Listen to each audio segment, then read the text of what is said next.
À la demande de Frédéric Lequilbec et en présence du président de l'Association des paralysés de France, Monsieur Alain Rochon, une déclaration d'intention pour le développement des nouvelles collaborations a été signée par David Marguerite, représentant de la région Normandie, et par Frédéric Lequilbec lui-même, représentant de l'APF en Normandie. Monsieur Rochon, vous faites un constat plutôt mauvais, si je puis dire, sur la formation et l'emploi des personnes en situation de handicap. Pouvez-vous nous le détailler? Alors je serai menteur en vous disant que je connais la situation normande dans le détail, mais ce que je peux vous dire, c'est qu'au niveau national, il y a une personne handicapée sur 3 qui est employée, qui est dans le monde de l'emploi, que depuis 5 ans, entre fin 2011 et fin 2016, le chômage des personnes en situation de handicap a explosé, passé de 290 000 à 500 000, 65% de plus, ce qui est juste inadmissible. Nous sommes aussi mal lotis que les quartiers difficiles et les jeunes, avec 2 fois, voire plus, 2 fois le nombre, 2 fois plus que les valides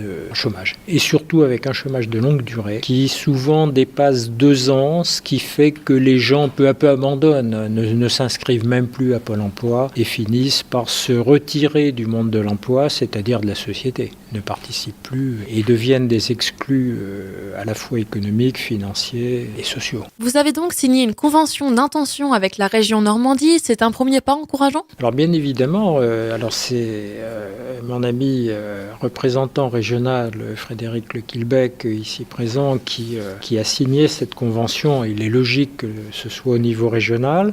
Bien évidemment, je valide, je cautionne et je vais essayer avec Frédéric de donner l'envie aux autres régions. Pourquoi ? Parce que ce qui nous est souvent objecté à juste titre, c'est que les personnes en situation de handicap sont moins bien formées. Et donc, on a un double travail qui est l'objet de cette convention, de sensibiliser notamment les employeurs et de donner une formation qui corresponde à des filières et à un emploi à la clé.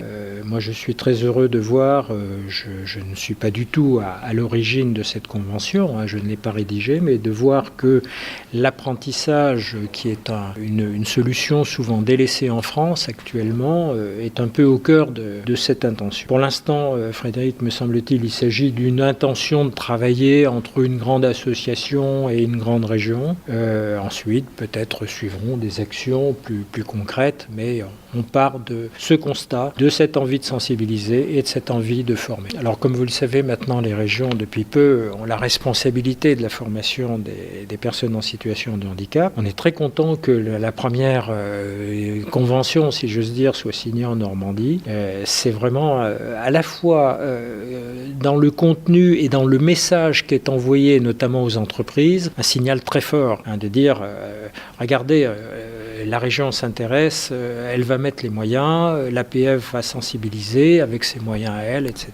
Il faut qu'on sorte de cette situation, il ne faut pas qu'on se satisfasse de 500 000 chômeurs handicapés. C'est un gâchis à un moment où vous avez le choix entre ça et puis des allocations qui sont en dessous du seuil de pauvreté. Le but étant de permettre à des personnes en situation de handicap d'avoir accès à des formations qualifiantes. Absolument. Et vous savez, la formation tout au long de la vie, c'est quelque chose de très important pour les valides ou pour les personnes en situation de handicap. Il faut que ces formations soient évidemment orientées vers des emplois d'avenir, c'est-à-dire des emplois qui vont se créer ou qui sont porteurs. Et il faut qu'on enlève ce prétexte, cet obstacle que la personne en situation de handicap est moins bien formée que la personne valide. Et donc, en plus de son handicap, elle a un handicap de formation. À partir de là, on a un peu plus d'espoir de voir refluer le chômage. Il est bien un sujet ici de discrimination. À ce propos, pensez-vous que les discriminations à l'égard des handicapés se sont atténuées depuis 1933, depuis donc la création de l'Association des paralysés de France? Ça reste un combat. Je ne suis pas sûr que les discriminations aient diminué. Je pense même qu'un jour ou l'autre, il va falloir que nous nous orientions vers des actions un peu à l'américaine, c'est-à-dire qu'on porte plainte sur la base des droits de l'homme, de la Constitution. Pour l'emploi, qui n'est pas évidemment notre seul sujet, il y a l'accessibilité, il y a l'accès au droit, justement, le droit à compensation à travers les départements et les maisons des personnes handicapées. Pour rester un instant encore sur l'emploi, c'est la deuxième cause, le handicap est la deuxième cause de discrimination à l'emploi, à l'embauche. après l'origine. Donc non, je dirais que moi, mon souhait en tant que président de l'APF, c'est que l'APF disparaisse un jour, n'ait plus d'utilité. Je crains que, encore une fois, accessibilité, emploi, formation, accès aux soins, accès physique, accès financier. Regardez pour vous les femmes, par exemple, le taux de prévalence de cancer du sein est 2 fois supérieur à celui des valides. Pourquoi ? Parce que les mammographies ne sont pas adaptées aux personnes en fauteuil roulant. L'ophtalmo, la radiologie, la gynécologie, etc. On a des combats devant nous qui, malheureusement, à une époque où la société française s'est communautarisée, s'est cloisonnée, s'est clivée, pour des raisons politiques, pour des raisons peut-être sociétales, on a plus que jamais un message d'espoir à faire porter, qui est le vivre ensemble. Et donc lutter évidemment contre toute forme de discrimination. Le nombre de demandeurs d'emploi en situation de handicap ne cesse de grimper, avec notamment une hausse de 3,6% en 2015. En outre, dû à un niveau de qualification plus faible que les personnes valides, les personnes en situation de handicap sont très peu recrutées. Il en est de même pour les formations, puisque seulement 8% des apprentis de France sont des personnes en situation de handicap. Même si cette déclaration d'intention a pour but de faciliter l'insertion des personnes en situation de handicap, c'est à vous d'agir et d'intégrer ces personnes dans le monde du travail.